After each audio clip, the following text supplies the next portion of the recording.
Property advisors చాలా మంది ఉన్నారు. మీ స్పెషాలిటీ ఏంటో? స్పెషల్ అంటే ఇప్పుడు మన దగ్గర ఆల్మోస్ట్ సీజ్ ప్రాపర్టీస్ ఉంటాయండి.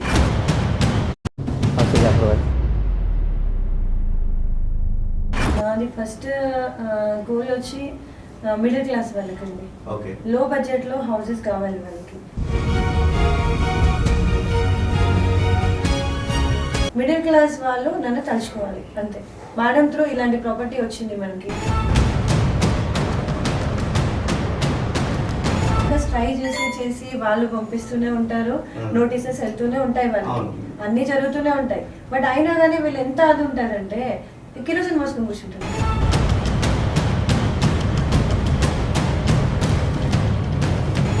అంతా ఎడ్యుకేటెడే. చదవండి, ఒక 1 2 hours చదవండి. మీకు ఇష్టం ఉంటే లోన్ తీసుకోండి, లేకపోతే లేదు. సో మిడిల్ క్లాస్ ఫ్యామిలీ ఇప్పుడు చదువుకొని వాళ్ళు కూడా ఉన్నారు. సో ఎందుకు మన ఫ్రాడ్ అయ్యింది, బ్యాంకులు ఫ్రాడ్ అనడం తప్పు కదా. అలాంటి వాళ్ళకి ఏ విధంగా తెలుస్తుంది? వాళ్ళకి ఏంటి అని అంటే సొంత ఇల్లు కల ఒకటే.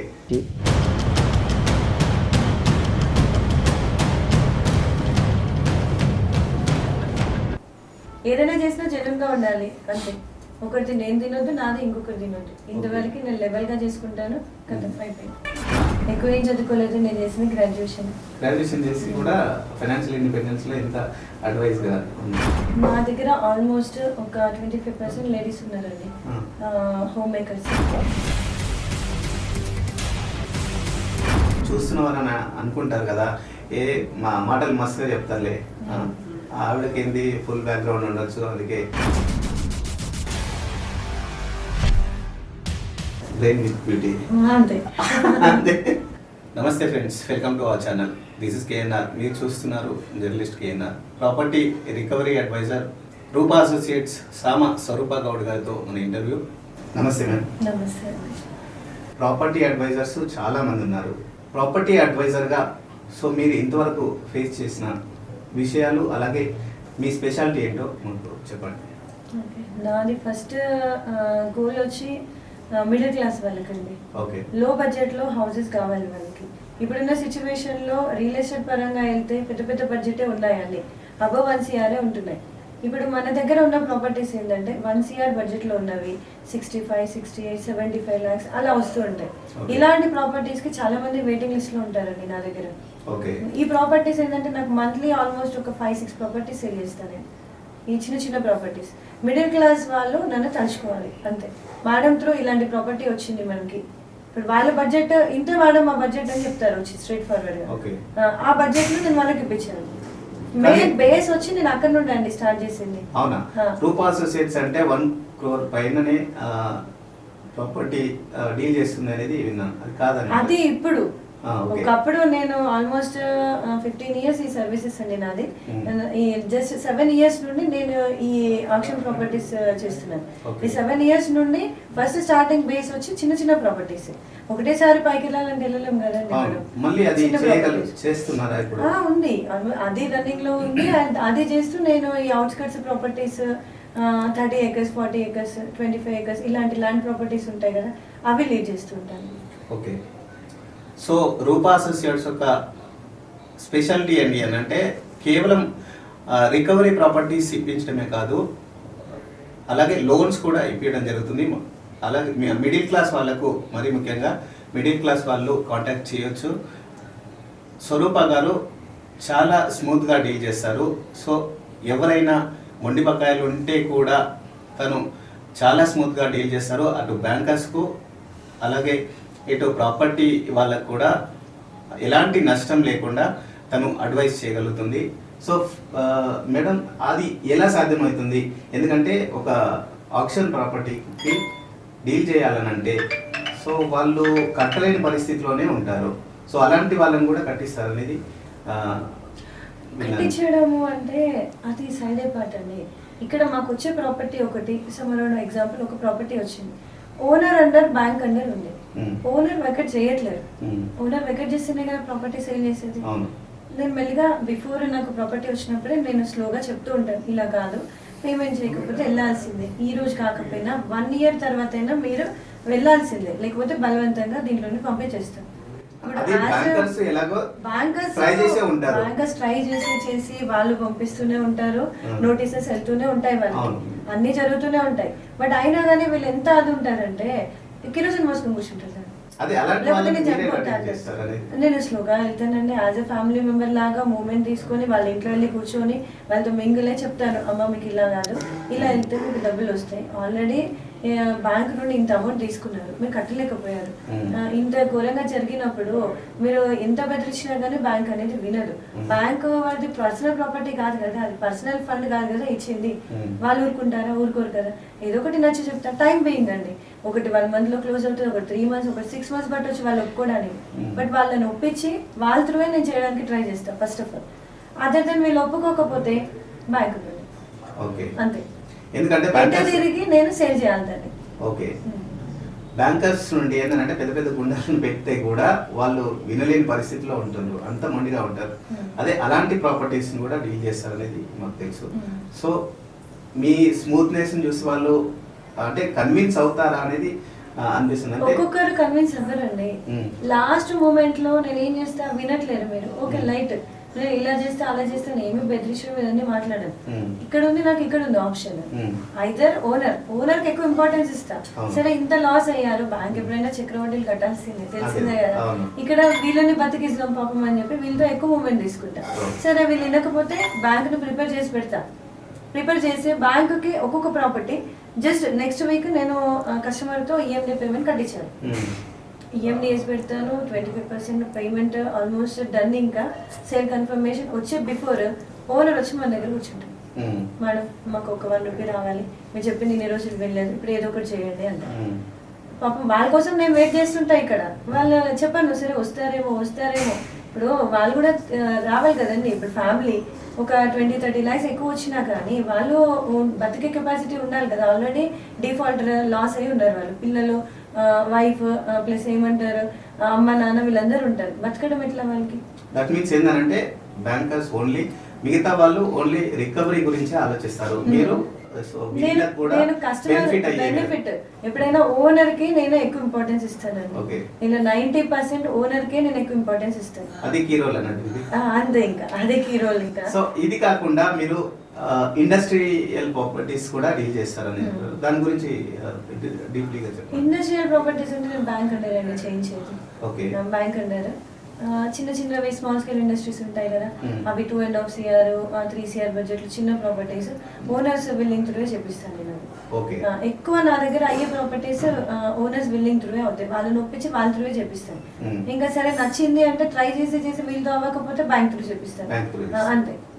ఓకే, అలాగే రెంటల్ ప్రాపర్టీస్ గురించి ఏంటి? రెంటల్ బిల్డింగ్ ప్రాపర్టీస్ అండి మనకు వచ్చేది సిటీలో. బిల్డింగ్ ప్రాపర్టీస్, కమర్షియల్ బిల్డింగ్స్ అవి చాలా రేర్ రావడం. ఇయర్ కి ఒక 2 రిలీజ్ అవుతాయి అంతే. అలాంటి ప్రాపర్టీస్ కోసం మన దగ్గర ఇంకా కాచి కూర్చుంటారు, చాలా వరకు ఉంటారు కస్టమర్స్. వస్తే నాకు చెప్పేయండి మేడం అని నేను చెప్తాను, విత్ షార్ట్ పీరియడ్ క్లోజ్ చేసుకుంటాను. ఓకే, సో సిటీ అవుట్స్కట్స్ లో ఇది అగ్రికల్చర్ ల్యాండ్స్ ఉంటాయి కదా, అవి ఎలా డీల్ చేస్తారు? అగ్రికల్చర్ బ్యాంక్ ప్రాపర్టీస్ అవి ల్యాండ్ కన్వర్షన్ చేయించుకొని, కొంతమంది కన్వర్షన్ చేయించుకొని బ్యాంక్ లో లోన్ తీసుకుని ఉన్నారు. కొంతమంది ఏంటంటే ల్యాండ్ కన్వర్షన్ చేయించలే, అప్పట్లో కొంచెం గజిబిజి జరిగాయి ఇలా బ్యాంక్ త్రూ అలాంటివి. నాలెడ్జ్ లేక ఏం కాదండి, అంత నాలెడ్జ్ ఉండి కావాలని జరిగిన ప్రాపర్టీ. ఇప్పుడు మా దగ్గర బ్యాంక్ లో అసలు లెక్కలేనన్ని ప్రాపర్టీస్ ఉన్నాయండి. ఉన్న ప్రాపర్టీకి ఇప్పుడున్న వాల్యూ కూడా కాదు, ఇప్పుడున్న వాల్యూ అప్పట్లోనే లోన్ తీసుకున్న వాళ్ళు ఉన్నారు. ఈ రోజు వాళ్ళు వదిలేసుకున్నారు, వాల్యూ పెరిగిన తర్వాత వదిలేసుకున్నారు. ఇప్పుడు ఇది కట్టినా అదే డబ్బులు, కొత్తది కొన్నా అదే డబ్బులు పేమెంట్ చేయాలి. దానిపైన ఇంట్రెస్ట్ పోయింది, పాతది అయిపోయింది కదా, లాస్ చూపించుకుంటారు, పక్కకు జరుగుతుంది. ఇప్పుడు బ్యాంకర్స్ కి లాస్ ఉంటుంది, బ్యాంకర్స్ కి లాస్ ఉంటుంది. మరి ఇప్పుడు అది మేము ఆప్షన్ లో పెట్టి సేల్ చేయాలి దాన్ని, ఆల్మోస్ట్ తక్కువ ప్రైస్ కే కదా సేల్ చేసేది. ఇప్పుడు 100 CR పడుతున్నది, మన 60కి 70కి వచ్చేస్తుంది. బ్యాంకర్స్ లాసే కదా ఇది, లాసే. అది బ్యాంక్ ఎప్పుడో లాస్ లోనే ఉంటుంది. ఇలాంటి లోన్స్ ఇవన్నీ బిఫోర్ ఒక 10-15 years బ్యాక్ జరిగిన లోన్స్ అండి ఇవన్నీ. ఇంకా లాక్డౌన్ నుండి కొంచెం స్ట్రిక్ట్ అయిపోయింది, RBI రూల్స్ ప్రకారం అన్ని ఇష్యూ అయ్యాయి కదా. ఇక్కడ జనాలకు మిస్కమ్యూనికేషన్ ఏమవుతుంది అని అంటే, ఆక్షన్ ప్రాపర్టీస్ ఏదైతే ఉన్నాయో అవి ఫ్రాడ్ గా ఉంటాయి అంటే బ్యాంక్ వాళ్ళు ఏదో రికవరీ చేసి అమ్మేసేయాలనేది ఉంటుంది. మళ్ళీ ఎవరైతే ఓనర్స్ ఉంటారో మళ్ళీ తిరగబడతారో, కేసులు ఉంటాయని కొంచెం రాంగ్ ప్రొజెక్ట్ అవుతుంది. సో దాని గురించి దీంట్లో ఒక్కొక్క ప్రాపర్టీ ఒక్కొక్క స్టోరీ ఉంటుందండి. అన్ని ప్రాపర్టీస్ ఒకలాగా ఉండవు. ఓకే, అది మనం కనుక్కోవాలి. ఫస్ట్ ఒక ఫైల్ వచ్చింది, నాకు ఒక బ్యాంక్ ప్రాపర్టీ వచ్చిందండి. నేను ఫస్ట్ టోటల్ దాన్ని క్వేరీ చేశాకే నేను రిలీజ్ చేస్తాను ప్రాపర్టీ ఇలా ఉంది అని. నాకు ఏదైనా తేడా అనిపించినప్పుడు వద్దు, ఈ ప్రాపర్టీ వాళ్ళకి వెళ్ళొద్దు, మనం ఎంతున్నాం అంతా చేసుకుందాం, వద్దు అని చెప్పి పక్కన సరిపోతాను. దాని టోటల్ పిక్చర్ తీసాకే నేను బయట పెట్టడం జరుగుతుంది దాన్ని. ఇప్పుడు ఒక ప్రాపర్టీ వచ్చింది మనకి, అది ఒకరి కబ్జాలో ఉండొచ్చు, ఆర్ఎల్స్ దానికి ఉన్న వాల్యూ కన్నా ఎక్కువ ఇవ్వచ్చు, ఓనర్ దానిపైన కేసు వేసి ఉండొచ్చు. ఎందుకంటే 100 CR ఉన్న వర్త్ ప్రాపర్టీకి తను 20 CR లోన్ తీసుకుని ఉంటే ఆ ప్రాపర్టీ దగ్గరికి వెళ్ళొద్దు, మనం వెళ్ళొద్దు అసలు. ఈ రోజు కాకపోయినా మీరు కొన్న తర్వాత అయినా కానీ వస్తాడు ఓనర్. అంటే వీళ్ళు ఏంటి అని అంటే మీడియేటర్స్ దగ్గరికి, అడ్వైజర్ దగ్గరికి వెళ్తే కొంచెం ఖర్చు అవుతుందేమో అనే ఒక ఉద్దేశంతో వీళ్ళు డైరెక్ట్ వెళ్ళి అలా చిక్కులో పడే అవకాశం ఉంటున్నారు. వెళ్తారు. డైరెక్ట్ వెళ్ళినప్పుడు మీరు కనుక్కోవాలి కదా, అన్ని కనుక్కోవాలి. ఇప్పుడు కరెక్ట్ జెన్యున్ గా చేసే వాళ్ళు నీకు 2-3 hours టైం స్పెండ్ చేస్తారు. నేను చేస్తానండి ఇక్కడ కస్టమర్ కి 10 లక్షల దగ్గర నుండి నువ్వు ఎన్ని కోట్ల ప్రాపర్టీ తీసుకుని నేను అదే టైం ఇస్తాను. నేను ఒకటే అంట, సార్ మీరు పెట్టే 1 lakh అయినా డబ్బులే, మీవా నావా అనేది కాదు, డబ్బులే మీరు పెట్టేది, డబ్బులే కదా. ఆమెను ఎక్కడ లాస్ చేయొద్దు, మనం ఆ డబ్బులు కాపాడుకోవాలి. మీరు అడగంది కూడా నేను చెప్తాను ఇక్కడ, వాళ్ళు అడగక ముందే చెప్తారు. యాక్చువల్గా చాలా మంది కూడా తెలియదు ఇప్పుడు అసలు మీడియేటర్స్ ఇలా ఉంటారు, ఇలా అడ్వైజర్స్ కూడా ఉంటారు అనేది చాలా మందికి తెలియకుండా ఆప్షన్స్ చేసే దగ్గరికి డైరెక్ట్ వెళ్ళి ఆప్షన్స్ లో పాల్గొంటారు. సో అడ్వైస్ తీసుకోకుండా ఇలా వెళ్ళిన వాళ్ళే చిక్కుల్లో పడిపోతారేమో. సో ఇలా అడ్వైజర్స్ ఉంటారని చెప్పడానికి ఇది మెయిన్ రీజన్ మా ఇంటర్వ్యూ కూడా. సో ఇలాంటి ప్రాపర్టీస్ ఇంతవరకు చాలానే చేసి ఉంటారు. సో అయినా కూడా ఏమైనా ప్రాబ్లమ్స్ వచ్చిన సందర్భాలు ఉన్నాయి? నేను ఆల్మోస్ట్ ఈ 7 years లో 90 ప్రాపర్టీస్ చేశాను. ఓకే, 90 ప్రాపర్టీస్ అవుట్స్కట్స్, సిటీలో, ఇంకా లెక్కలేనండి. ఇంకా ఏదైనా ఎక్కడెక్కడ చేశారంటే నేను రాసి ఇవ్వాలి, మీరు గుర్తు తెచ్చుకుని రాసి ఇవ్వాలి.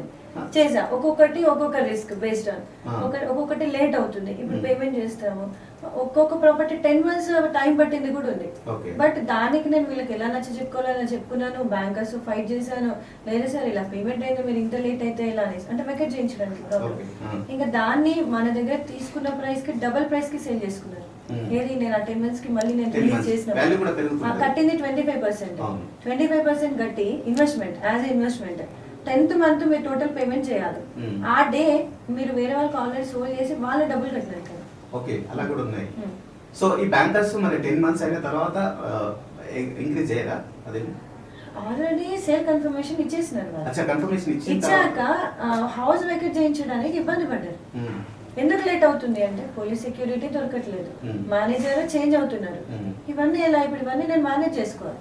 నేను వెళ్ళి నేను అక్కడ కలిసి నా త్రూ నేను అయింది నేను చేశాను.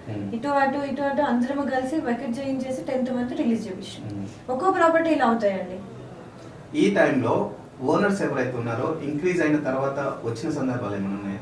సో మళ్ళీ ఇంతవరకు అలాంటిది వాళ్ళ కన్ఫర్మేషన్ ఫస్ట్ తీసుకుంటారా? వాళ్ళకి నోటీసెస్ వెళ్తూనే ఉంటాయండి. నోటీసెస్ వెళ్తాయి, వాళ్ళ కన్ఫర్మేషన్ ఇస్తారా?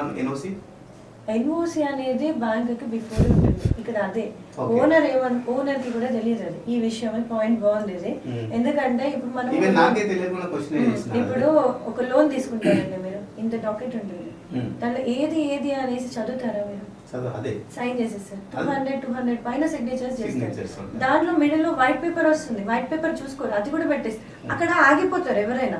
ఇది వైట్ పేపర్ పోనీ నాకు ఒక 20 లక్షలు వచ్చేస్తుంది పెట్టేస్తారు.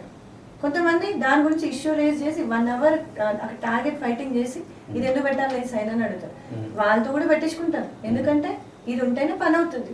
మీరు లోన్ తీసుకుంటున్నారు కదా, మీరైతే చీటింగ్ చేయరు, ఎగ్గొట్టారు కదా సార్, పెట్టండి సైన్ అంటారు, పెట్టేస్తారు. ఆ పేపర్ ఎప్పుడు యూజ్ అవుతుంది? మనకి ఎన్ఓసికి యూజ్ అవుతుంది. మీ దగ్గర ఏం లేదంటారు. ఇప్పుడు అంటారండి బ్యాంక్ అనేది ఫ్రాడ్, ఆ ప్రాపర్టీస్ ఫ్రాడ్ అని. బ్యాంక్ అనేది ఎప్పుడూ ఫ్రాడ్ కాదండి, కస్టమరే ఫ్రాడ్ ఇక్కడ.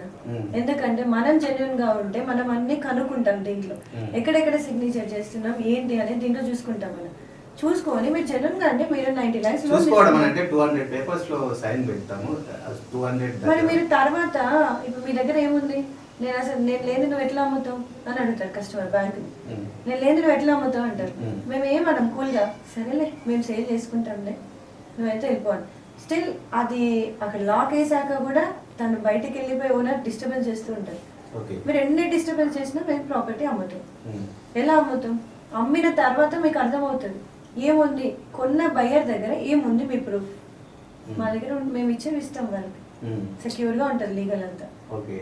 ఆల్రెడీ ముందు బ్యాంకర్స్ తెలుస్తుంది, కస్టమర్స్ కే తెలియదు. కస్టమర్స్ తెలుసుకోవాలి. ఈవెన్ అడ్వైజర్ దగ్గరికి వెళ్ళినా కూడా ఏమేమి కండిషన్స్ ఉంటాయి అనేది చదువుకోవాలండి. అంతా ఎడ్యుకేటెడే. చదవండి, ఒక 1-2 hours చదవండి.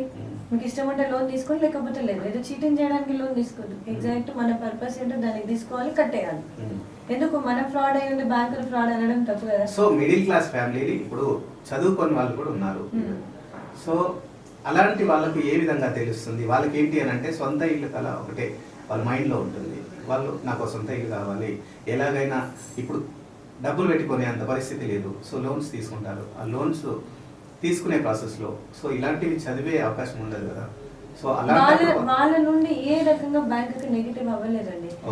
మీరు ఇలా పేమెంట్ చేయలేదండి, మేము వచ్చాము సీజింగ్. సార్ మీరు ఎప్పుడు వస్తారో చెప్పండి, నేను నా ముఠముళ్ళ చదువుకుని వెళ్ళిపోతా అనేస్తారు. మోస్ట్లీ ఆప్షన్ ప్రాపర్టీస్ అనేది అలాంటి ఫ్యామిలీస్ నుండి రావనేది నా ఉద్దేశం. వస్తాయి ఈ లాక్డౌన్ తర్వాత అలాంటి ప్రాపర్టీస్ వచ్చాయి. ఓనర్స్ విల్లింగ్ తో నేను చేసినవి కూడా ఉన్నాయి. కొంతమంది ఏంటంటే మేము వెళ్ళిపోతాము, ఇంకా మేము కట్టలేకపోయాము, మాది తప్పు కదా అని ఏడుస్తూ వాళ్ళ బాధతో వెళ్ళిపోతారు. మిడిల్ క్లాస్ పీపుల్ ఎవరు దీంట్లో అసలు వాళ్ళు నెగిటివ్ లేరండి. ఒకప్పుడు లోన్ తీసుకునేది ఎంత జనంగా తీసుకున్నారో, వెళ్ళిపోయేప్పుడు కూడా మేము కట్టలేము అని చెప్పి సైలెంట్ గా వెళ్ళిపోయారు. అప్ టు 1.5-2 CR వరకు ప్రాపర్టీస్ అన్ని మాకు ఏ విధంగా డిస్టర్బెన్స్ ఉండవు. దానికి హై లోన్ తీసుకున్న వాళ్ళు ఉంటారు కదా, వాళ్ళకి ఏంటంటే ఆశ.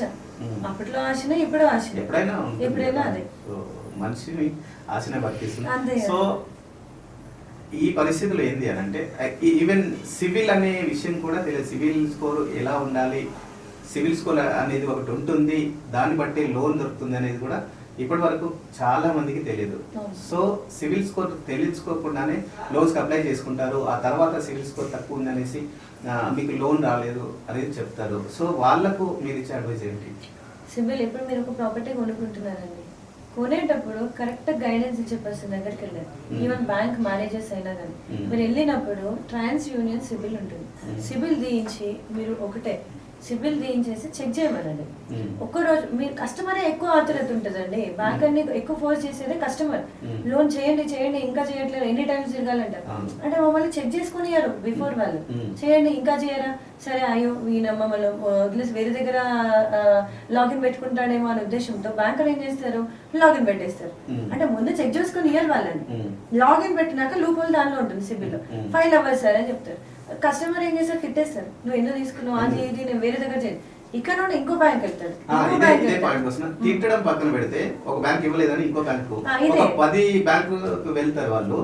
సో 10 క్వైరీస్ పడతాయి. 10 క్వైరీస్ సిబిల్ రిఫ్లెక్ట్ అయ్యేసరికి సిబిల్ 850 ఉన్నది, మీకు 490, 510 ఇట్లా పడుతుంది. ఈ విషయం ఎవ్వరికి తెలియదు, తెలియకుండానే బ్యాంకర్స్ దగ్గరికి వెళ్తుంటారు. సో ఇది ఇంకోటి నేను అడగడం మర్చిపోయినా, ఈ అవుట్స్కట్స్ లో ఉన్న ఈ అగ్రికల్చర్ ల్యాండ్స్ ఏదైతే వాటికి లోన్స్ అనేవి దొరుకుతాయి. అగ్రికల్చర్ లోన్స్ అంటే అగ్రికల్చర్ ల్యాండ్ కన్వర్షన్ చేసుకుని నాకు బిఫోర్ కాంటాక్ట్ అయితే అగ్రికల్చర్ లోన్స్ కావాలన్న వాళ్ళు నేను అడ్వైస్ ఇవ్వగలుగుతా వాళ్ళకి. ఎందుకంటే నేను ఇక్కడ చెప్పగానే వాళ్ళు చేసుకుని రావడం కాదు, నేను జస్ట్ అగ్రికల్చర్ డిపెండ్ ఆన్ దానిపైన లోన్ అవసరం ఉన్న వాళ్ళు నేను వాళ్ళకి ప్రాపర్ గైడెన్స్ ఇస్తాను. ఇలా కాదు, ఇలా ల్యాండ్ కన్వర్షన్ చేసుకోండి, మీ ప్రొఫైల్ ఏంటి, దాని తగ్గట్టు ఎంత లోన్ వస్తుంది. మన దగ్గర అగ్రికల్చర్ బేస్డ్ లోన్ అవుతుంది, బట్ ల్యాండ్ కన్వర్షన్ మస్ట్. అది ఎలా చేయాలి ఏంటి అనేది నేను గైడ్ చేస్తాను వాళ్ళు కాంటాక్ట్ అయినప్పుడు. ఓకే, ఇప్పటి వరకు మీరు చేసిన హైయెస్ట్ అమౌంట్ ఏ డీల్ ఏంటి? హైయెస్ట్ అమౌంట్ చెప్పలేమండి, అంటే చాలా ఉన్నాయి. అమౌంట్ గురించి అనేది అంటే ఈ ఆక్షన్ ప్రాపర్టీస్ ఉన్నాయి కదా, ఏ ప్రాపర్టీ మీద ఎక్కువ స్ట్రగుల్ అయ్యారు? అలాగే 50 CR బడ్జెట్ ఒకటి చేశాను నేను, ఆల్మోస్ట్ రీచ్ 50 CR వరకు అండి. దాని దాటి నేను వెళ్ళాను, ఎందుకంటే నేను వెళ్ళానండి, వచ్చినా వెళ్ళాను. నేను టైం పాస్ ఉన్న పనులు నేను చేయను. కస్టమర్ కి బెనిఫిట్ ఉండాలి, నాకు టైం వేస్ట్ కావద్దు, వాళ్ళకి టైం వేస్ట్ కావద్దు. అప్ టు 50 CR బడ్జెట్ వరకే నా ఓపిక అయినా కానీ, అంతే, అంతకు మించి నేను వెళ్ళాను. ఉంటాయి 100 CR 150 CR అడుగుతూ ఉంటారు. నేను ఒకటే మాట అంట, మీతో అవుతుందా, నాతో అయితే అవ్వదు, నేను 15 ఇయర్స్ ఈ ఫీల్డ్, నాతో అయితే అవ్వదు, మీతో అవుతుందా అని అడుగుతా. మీతో అయితే కష్టం అని ఇక్కడ తీసుకొని రండి, వాళ్ళ కోసం స్పెషల్ గా తీసిస్తాను నేను ఏమేమి ఉన్నాయో. ఎందుకంటే 50 CR 100 CR అయినా కూడా కొంచెం ట్రస్ట్ బిల్డప్ అయి ఉంటుంది. సో కొంతమంది ఎక్కడో ఇరికిపోయి ఉంటుంది. ఇరకడం కాదండి, అప్ టు 50 CR వరకు నేను ఏ లోపాలు ఉన్నా కానీ నేను వెరిఫై చేసుకొని క్లోజ్ చేయడానికి ట్రై చేసి నేను చేపించేస్తాను అన్ని. బట్ దాని అబవ్ ఉన్న ప్రాపర్టీస్ ఏదో ఒక పెద్ద లిటిగేషన్స్ అండి, ఏదో కబ్జాలో ఉండడము, ఇక ఏమంటారు పర్సనల్ గా చెప్పాలంటే గొడవలు అది ఇది ఉంటాయి దాంట్లో. అంతా బిగ్ షాట్ సెంటెన్స్ ఉంటుంది, అదంతా మామూలు పర్సన్స్ కాదు కదా ప్రాపర్టీస్ అవి. మనం వాటి జోలికి వెళ్దామా? అవసరం లేదు కదా, అది బ్యాంక్ చూసుకుంటుంది. వాళ్ళు దానిపైన వాళ్ళు వేరే ఫోకస్ పెట్టి వాళ్ళు క్లియర్ చేసుకుంటారు. 100 acres ల్యాండ్ వస్తుంది, 144 acres ల్యాండ్ వస్తుంది, బట్ నేను వెళ్ళానండి అంతవరకు. ఓన్లీ 50 CR బడ్జెట్ వరకు నా కెపాసిటీ. ఏదైనా చేసినా జనంగా ఉండాలి అంతే. ఒకరిది నేను తినొద్దు, నాది ఇంకొకరు తినొద్దు, ఇంతవరకు నేను లెవెల్ గా చేసుకుంటాను. కథం అయిపోయింది. ఇంకోటి పర్సనల్ క్వశ్చన్ అడుగుతాను. ఫైనాన్షియల్ ఇండిపెండెన్స్ అనేది ఒక మహిళకు చాలా కష్టము ఈ రోజుల్లో. ఈ రోజుల్లో అంటే సో నడుస్తుంది. సో అలాంటిది ఫైనాన్షియల్ ఇండిపెండెన్సే కాకుండా ఎదుటి వాళ్ళకు కూడా అడ్వైస్ ఇచ్చేంత లెవెల్కి ఎదిగారంటే దాన్ని వెనుక బ్యాక్గ్రౌండ్ ఏమన్నా? నాకే బ్యాక్గ్రౌండ్ లేదండి, పొలిటికల్ బ్యాక్గ్రౌండ్ లేదు, ఫైనాన్షియల్ బ్యాక్గ్రౌండ్ లేదు, ఏది లేదు. పర్సనల్ గా నా కాళ్ళ కష్టంతో నేను పైకి వస్తున్నాను అంతే. ఓకే, అంతే. ఏమంటారు, నీతి నిజాయితీగా చేసుకోండి, బతుకు అదే వస్తుంది మనకి అంతే. ఫస్ట్ ఆఫ్ ఆల్ నాకు వచ్చింది పేరు, పేరుతో పైసా ఆటోమేటిక్ వస్తుంది. ఓకే, నేను అంటే మీ స్టడీస్ ఏంటి? నేను గ్రాడ్యుయేషన్ అండి అంతే, ఎక్కువ ఏం చదువుకోలేదు. నేను చేసిన గ్రాడ్యుయేషన్ చేసి కూడా ఫైనాన్షియల్ ఇండిపెండెన్స్ లో ఎంత అడ్వైస్ గా ఉన్నారు, ఇంత అడ్వాన్స్ గా కూడా ఉన్నారు. ఉండాలి కదండి, ఎందుకంటే మీకు మించి ఉండాలని టార్గెట్. జెంట్సే గెలవడం, ఆ లేడీస్ కూడా గెలిచి చూపించాలి కదా. గెలవాలని అందరికి ఉంటుంది, కానీ వాళ్ళకి ఇచ్చే అడ్వైజ్ ఇంతవరకు కూడా ఇంకా హౌస్ వైఫ్ గానే ఉంటున్నారు. హౌస్ వైఫ్ ఉన్నా కూడా ఫైనాన్షియల్ ఇండిపెండెన్స్ చాలా మందికి ఉంది, కానీ ఇంకా కూడా తీసుకోలేకపోతున్నారు. వాళ్ళకి ఇచ్చే అడ్వైజ్ మా దగ్గర ఆల్మోస్ట్ ఒక 25% లేడీస్ ఉన్నారండి, హోమ్ మేకర్స్. ఇంట్లో ఉండి నాకు లీడ్స్ పంపిస్తూ ఉంటారు, నేను క్లోజ్ చేస్తాను. ఒకటే వాళ్ళకి చెప్తాను, ఇంట్లో నుండి బయటకు రాకపోయినా పర్లేదు, బట్ కష్టపడండి. బయట ఓపెన్ అవ్వరు కొంతమంది, బయట ఎక్స్పోజ్ అవ్వరు, అంటే బయట చూస్తారేమో అంటే ఇలా కెమెరాస్ ముందు కూడా ఓపెన్ అవ్వరు వాళ్ళు. షై ఫీలింగ్, ఇంట్లో ఏమంటారో అక్కడ, అంటే మనకి కొంచెం సపోర్టింగ్ ఉండాలి, ఫ్యామిలీ సపోర్టింగ్ అదంతా కూడా. వాళ్ళకి అవన్నీ లేని వాళ్ళు ఉంటారు కదా, వాళ్ళకి ఒకటే చెప్తా, ఓకే మీరు సంపాదించుకోండి, ఎప్పుడు బర్డన్ గా ఎవరిపైన ఉండొద్దు. మనం ఒక 500 రూపీస్ 1000 కూడా ఎవరిని ఆడుకునే పొజిషన్ లో ఉండొద్దు, సంపాదించుకోండి. ఖాళీ టైంలో 3-4 అవర్స్ నాకు కాల్ చేస్తూ ఉండండి, నేను మీకు ఎక్కడెక్కడ ప్రాపర్టీస్ ఉన్నాయో చెప్తూ ఉంటాను. వాటిని కాల్లోనే ఆన్లైన్లోనే మీరు ఎక్స్పోజ్ చేసుకోండి, మీ సర్కిల్ త్రూ ఎక్స్పోజ్ చేసుకొని అవి మీరు దానిపైన ఏదైతే వస్తుందో నేను మంచి సపోర్ట్ ఇస్తూ ఉంటానని చెప్పిస్తాను. అదే మినిమం ఇంటర్మీడియట్ డిగ్రీ చదివే అసలు నో ఎడ్యుకేషన్ అండి, ఎడ్యుకేషన్ అవసరమే లేదు దీనికి. ఎడ్యుకేషన్ ఎందుకంటే ఏదైనా సర్టిఫికేట్ ఉంటేనే ఈ ఫీల్డ్ మనకి, మన ఏదో గవర్నమెంట్ జాబ్ కాదు కదా, మన ల్యాక్ త్రూ మనం వెళ్తున్నాం ఇక్కడ. నేను చదివిన ఒకటి, వచ్చిన ఫీల్డ్ ఒకటి. అట్లంటే ఇప్పుడు జరుగుతున్న విషయాలే అవి, అంతే కదా. ఎంత పెద్ద హై క్వాలిఫికేషన్ ఉన్నా కానీ అక్కడ అదే జాబ్ చేయాలని లేదు కదా. పెద్ద ఇప్పుడు అసలు హోదా ప్రకారం అంటే తన క్వాలిఫికేషన్ ప్రకారం 5 lakhs రావాలి ఇన్కమ్, 15,000 కూడా జాబ్ చేస్తున్నారండి, తప్పట్లేదు కదా. అలా అనుకోని చిన్నగా వచ్చా నేను, అనుకోకుండా గాడ్స్ గ్రేస్ అంతే.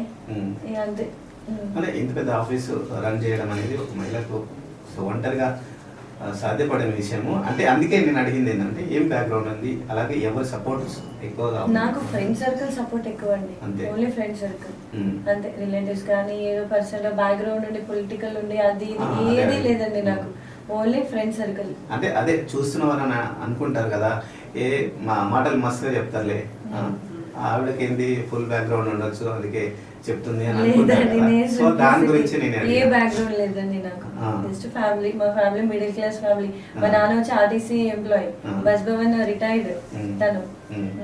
తను సపోర్టింగ్. ఇప్పుడైతే నాకు ఆఫీస్ లో తన సపోర్ట్ ఎక్కువ. ఇంకా నాన్న ఉండి ఇక్కడ ఉండి మోరల్ సపోర్ట్ ఇంకా అదొకటి. ఫైనాన్షియల్ సపోర్ట్ అనేది ఫైనాన్షియల్ అనేది మనం ఎక్స్పెక్ట్ చేయొద్దు కూడా అండి. మనకి కష్టపడే అది ఉంది, కాళ్ళ చేతుల్లో ఎందుకు, మన ఎడ్యుకేషన్ ఎంతో అంతో సరే మన నాలెడ్జ్ ప్రకారం వెళ్దాము అన్నట్టు వచ్చా అంతే. నేను ఫస్ట్ పర్సనల్ లోన్ నుండి స్టార్ట్ చేశాను, అది ఇంచు నా కష్టం ఇంకా అంతే. అది అంటే ఆలోచనతో చాలా మంది ఉంటారు కానీ బయటికి రారు. సో ఇంప్లిమెంటేషన్ ముఖ్యంగా అన్నట్టు అంటే స్ఫూర్తిగా తీసుకోవచ్చు మిమ్మల్ని. ఖచ్చితంగా అంత పెద్ద మాట అనకండి, బట్ ఏంటంటే Compulsory. సపోర్టింగ్ అనుకోండి లేడీస్ కి ఆ.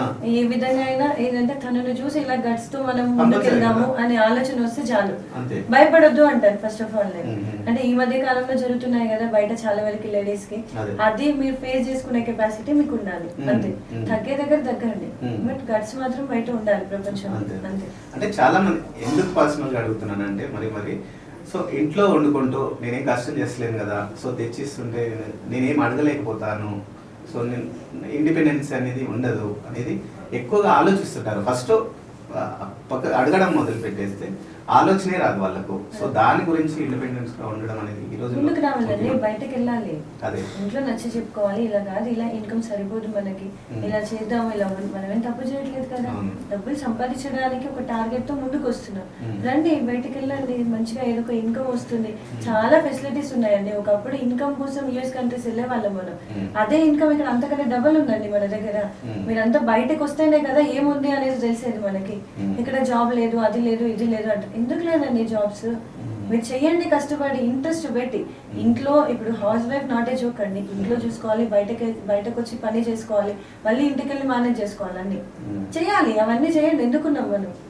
ఎర్లీ మార్నింగ్ లేస్తే బిఫోర్ డే 1 మన టోటల్ మన ఈ రోజు ఏంటి మనది మొత్తం షెడ్యూల్ అనేది ప్రిపేర్ చేసుకోవాలి.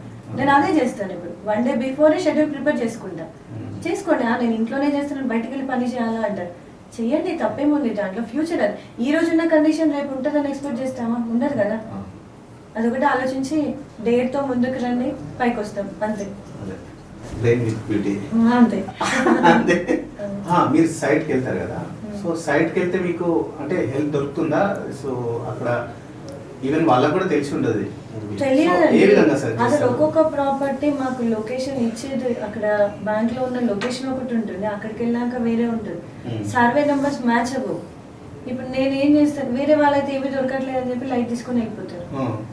మేము ఏం చేస్తాము, ఆ విలేజ్ లో తెలిసిన వాళ్ళు ఎవరు, చుట్టుపక్కల ఎవరు ఉన్నారు, ప్రతి ఒక్క ఏరియాలో ఆల్మోస్ట్ ఇప్పటికైతే అందరూ తెలిసిన వాళ్ళే నాకు. పలానా ఏరియా వస్తున్నా అంటే ముందే ప్రిపేర్ అవుతాను.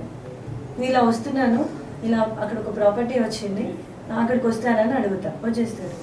సర్వే నెంబర్ ఆన్లైన్లో తీపిస్తాను నేను ఫస్ట్. మనకి ఎక్కడ నుండి ఎక్కడి వరకు ల్యాండ్ ఉంది, నాట్ ఈవెన్ మేనేజర్ కూడా తెలియదండి, కొత్త మేనేజర్స్ కదా, మనకు తెలియదు. సర్వే నెంబర్స్ ఒకటి ఇస్తారు, లొకేషన్ ఒకటి ఇస్తారు. సరే ఇది ఎలాగో మనం వెతికి డైరెక్ట్ చెప్పేస్తారు, మాకు ఏమీ తెలియదు, మనం ఇంతవరకే మా దగ్గర ఉన్నాం. మేము అది సెర్చ్ చేసుకొని ఎక్కడున్న ప్రాపర్టీ వెతుక్కొని ఇక్కడ నుండి ఇక్కడ వరకు ప్రాపర్టీ అని కొన్ని ప్రాపర్టీస్ మేము చెప్పే వరకు మేనేజర్స్కి తెలియదు ఇలా ఉంది అని చెప్పి. ఇక ఒక ప్రాపర్టీ వస్తుంది, ఒక 2.5 acres బిట్ మాకు మొన్న వచ్చింది ఒకటి. ఆ బిట్ చెరువులో ఉందండి. చెరువుకి లోన్ ఎట్లా ఇచ్చినాడు, మేము చూస్తాం, సైలెంట్గా వచ్చేస్తాం, మనకి వర్కౌట్ కాదు. మేము చెరువుని ఎట్లా అమ్ముతామండి మనం. అంటే అప్పట్లో చెరువు కాకుండా వచ్చేది, తర్వాత ఈ రైనీ సీజన్ ఎక్కువైపోయింది కదా, మరి అదంతా మొత్తం వదిలేస్తున్నారు కదా. వదిలేసి ఉంటే ఏముందండి, నా పొలాలలోకి వెళ్తే పొలాలు మునిగిపోతాయి అని చెప్పి ఇటు డైవర్ట్ చేసేస్తారు కదా. ఇప్పుడు చూస్తే నిండా చెరువు అలాంటి ప్రాపర్టీ మేమే సర్చ్ చేసుకుంటాం. చూసే వాళ్ళకి అనిపిస్తుంది కదా, ఏం అడ్వైజరే కదా, ఏం లేదు 1% తీసేసుకుంటది, బాగా సంపాదించుకుంటుంది అని అనుకుంటారు. అంటే ఈ స్ట్రగుల్ అంతా ఎవరు తెలియదు యాక్చువల్గా. ఇంకా ఎవరికి తెలుస్తుంది. నేను ఇప్పుడు మార్నింగ్ షెడ్యూల్ అండి, first thing early morning temple, daily routine life temple. Next thing before డేనే నేను ప్రిపేర్ అవుతా. ఎక్కడికైనా వెళ్ళేది ఉంటే ఓకే ఇలా ఉంది, మేనేజర్ అపాయింట్మెంట్ ఇస్తారు, మేడం మేము ఇక్కడ నుండి వస్తాం, మీరు అక్కడ నుండి రండి అని ప్లాన్ చూసుకుంటాం. మళ్ళీ స్పాట్లో 12 వరకు నేను ఆఫీస్లో ఉండాలి. 12 to 7, ఒక్కోసారి 9:30 కూడా అవుతుంది. ఇక్కడే కూర్చోవాలి, ఎక్స్ప్లెయిన్ చేసి రావాలి. సండేస్ కూడా ఖాళీగా ఉండదు. ఫెస్టివల్ సీజన్, ఫెస్టివల్ అంటారు. నాకు ఆ ఫెస్టివల్ రోజు కూడా నేను ఏదైనా సైట్కి వెళ్ళిపోతాను, వెళ్ళి అక్కడ సైట్ చూసుకుంటే ఖాళీ టైం అదే కదా దొరికేది. ఇప్పుడు ఇక్కడ వీళ్ళకి అపాయింట్మెంట్ ఇచ్చి నేను అక్కడ వెళ్ళి సైట్ చూసుకుంటున్నా అంటే బాగుండదు కదా.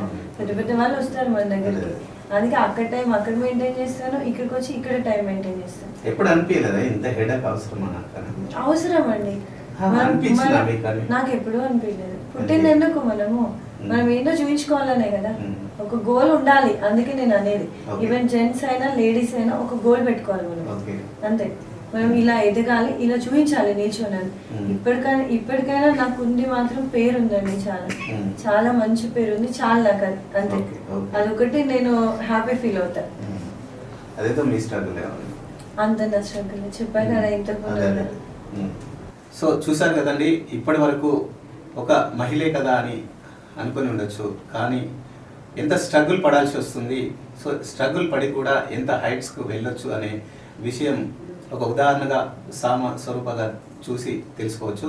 సో అలాగే ఎలాంటి అడ్వైస్ కావాలన్నా కూడా ఆక్షన్ ప్రాపర్టీస్, అలాగే agriculture, main important agriculture properties, auction properties ఎలాంటివైనా కూడా సో సునాయాసంగా డీల్ చేసే అవకాశం ఇక్కడ ఉంటుంది.